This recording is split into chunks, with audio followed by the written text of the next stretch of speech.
Hi, ಇವತ್ತು ನಾನು weight loss journey ಬಗ್ಗೆ ನಿಮ್ಗೆ ಹೇಳ್ತೀನಿ. ಆ್ಯಕ್ಚುಲಿ ವೆಯ್ಟ್ ಲಾಸ್ ಮಾಡಬೇಕು ಅಂತ ಇರೋರು ಏನು ಮಾಡ್ತಾರೆ ಅಂದರೆ, ಒಂದು ವೀಕು ಫುಲ್ ಸ್ಟ್ರಿಕ್ಟಾಗಿ ಡಯಟ್ನ ಫಾಲೋ ಮಾಡಿ last day of the week ಹೋಗಿ ಆರಾಮಾಗಿ ಬಿರಿಯಾನಿ, ಎಣ್ಣೆನಲ್ಲಿ ಫ್ರೈ ಮಾಡಿರೋಂಥ ಕಬಾಬು, ಗೋಬಿ ಇದನ್ನೆಲ್ಲ ತಿನ್ಕೊಂಬಂದ್ಬಿಡ್ತಾರಲ್ವ. ಸೊ ಆ ರೀತಿ ಮಾಡಿದ್ರೆ ಏನೂ ಯೂಸ್ ಇಲ್ಲ ಅಂತ ನಂಗೆ ಅನಿಸುತ್ತೆ. ಯಾಕೆಂದರೆ ಇವತ್ತು ನಾನು ನಿಮ್ಗೊಂದು ಎಕ್ಸಾಂಪಲ್ ಹೇಳ್ತೀನಿ, ಇದರಿಂದ ನಿಮ್ಗೆ ಅದು ಕ್ಲಿಯರ್ ಆಗುತ್ತೆ. ಸೊ ಏನಂದರೆ ಇಲ್ಲಿ ನೋಡಿ, ನಾನು ಒಂದು ಬಾಕ್ಸ್ ಅಲ್ಲಿ ಸ್ವಲ್ಪ ಕಾಳುಗಳನ್ನ ತಗೊಂಡಿದ್ದೀನಿ. ಇದನ್ನ ನಿಮ್ಮ ವೇಟ್ ಅಂತ ಅನ್ಕೊಳ್ಳೋಣ. ಸೊ ಒಂದ್ ವಾರದಲ್ಲಿ ಇದು ಎಷ್ಟು ಕಡಿಮೆ ಆಗೋದಕ್ಕೆ ಸಾಧ್ಯ. ಸೊ ನಾನಿಲ್ಲಿ ಒಂದು ವಾರದ ವೆಯ್ಟ್ ಲಾಸ್ನ ಇಷ್ಟಂತ ಕನ್ಸಿಡರ್ ಮಾಡ್ತಾ ಇದ್ದೀನಿ. ಸೊ ಇದಿಷ್ಟನ್ನ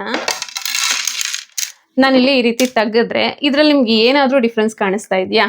ನೋಡಿ, ಏನು ಇಲ್ಲ ಅಲ್ವಾ. ಸೊ ನಮ್ಮ ವೇಟಲ್ಲೂ ಅಷ್ಟೇ, ನಾವು ಒಂದು ವಾರ ಡಯಟ್ ಮಾಡಿದ್ದೀವಿ ಅಂದರೆ ಡ್ರಾಸ್ಟಿಕ್ ಆಗಿ ಜಸ್ಟ್ ಒಂದು 5 ದಿನದಲ್ಲೇ ನಾವು 10 kg ಎಲ್ಲ ವೆಯ್ಟ್ ಲಾಸ್ ಮಾಡ್ಕೊಬೇಕು ಅಂದರೆ ಅದು ಸಾಧ್ಯನೇ ಇಲ್ಲ. ಬಟ್ ಅದನ್ನೇ ನಾವು ಕಂಟಿನ್ಯೂಸ್ ಆಗಿ ಒಂದು 3 ತಿಂಗಳು ಮಾಡಿದ್ವಿ ಅಂದರೆ ಎಷ್ಟು ಡಿಫ್ರೆನ್ಸ್ ಗೊತ್ತಾಗುತ್ತೆ ನೋಡಿ. ಜಸ್ಟ್ ಒಂದೊಂದು ವಾರಕ್ಕೆ ನಾನು ಒಂದೊಂದು ಮುಟ್ಕೆ ಅಷ್ಟು ಈ ಕಾಳುಗಳನ್ನ ತೆಗೆದಿಕ್ತಾ ಇದ್ದೀನಿ. ಜಸ್ಟ್ ಒಂದು ತಿಂಗಳದಷ್ಟೇ ತೆಗಿತೀನಿ.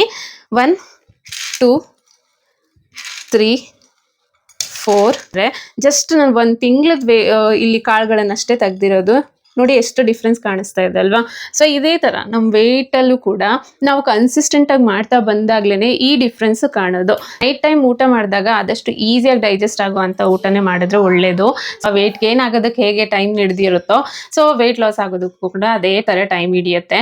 ಸೊ ಜಸ್ಟ್ ಒಂದು ವಾರ ಮಾಡಿ ವೆಯ್ಟ್ ಲಾಸ್ ಆಗಿಲ್ಲ ಅಂತ ಹೇಳಿ ಕೈ ಬಿಡೋದಕ್ಕಿಂತ ಈಗ ನಾನು ಹೇಳಿದ ಎಕ್ಸಾಂಪಲ್ನ ನೆನ್ಪಿಟ್ಕೊಂಡು ಕನ್ಸಿಸ್ಟೆಂಟಾಗಿ ಅಟ್ಲೀಸ್ಟ್ ಒಂದು 3 ತಿಂಗಳಾದರೂ ನೀವು ಟ್ರೈ ಮಾಡಿದ್ರೆ ಅಂದರೆ ರಿಸಲ್ಟ್ ನಿಮಗೆ ಗೊತ್ತಾಗುತ್ತೆ. ಈ ನನ್ನ ವೆಯ್ಟ್ ಲಾಸ್ ಜರ್ನಿನಲ್ಲಿ ನಾನು ಫಾಲೋ ಮಾಡಿದ ಮೇನ್ ರೂಲ್ ಏನು ಅಂದರೆ ಅರ್ಲಿ ಡಿನ್ನರು ಹಾಗೆ ಇಂಟರ್ಮಿಟೆಂಟ್ ಫಾಸ್ಟಿಂಗು.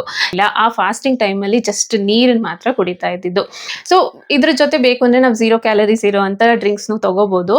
ಯಾವ್ದು ಅಂತ ಹೇಳಿ ಇವತ್ತು ನಾನು ಒಂದು ಲಾಂಗ್ ವಿಡಿಯೋನ ನನ್ನ ಯೂಟ್ಯೂಬ್ ಚಾನಲಲ್ಲಿ ಪೋಸ್ಟ್ ಮಾಡಿದ್ದೀನಿ. ಅದರಲ್ಲಿ ನಾನು ಹೇಗೆಲ್ಲ ಇಂಟರ್ಮಿಟೆಂಟ್ ಫಾಸ್ಟಿಂಗ್ನ ಮಾಡಿದೆ, ಸೊ ಈ ಈಟಿಂಗ್ ವಿಂಡೋನಲ್ಲಿ ಏನೇನೆಲ್ಲ ತಿಂತಾ ಇದ್ದೆ ಅನ್ನೋದನ್ನು ಕ್ಲಿಯರಾಗಿ ಮೆನ್ಷನ್ ಮಾಡಿದ್ದೀನಿ. ಸೊ ನಿಮ್ಗೇನಾದರೂ ಇಂಟ್ರೆಸ್ಟ್ ಇದ್ದರೆ ಮರಿದೆ ಆ ವಿಡಿಯೋನ ಚೆಕ್ ಮಾಡಿ. ಸೊ ಸಿಗ್ತೀನಿ ಮತ್ತೊಂದು ಮಿನಿ ವ್ಲಾಗಲ್ಲಿ. ಬಾಯ್.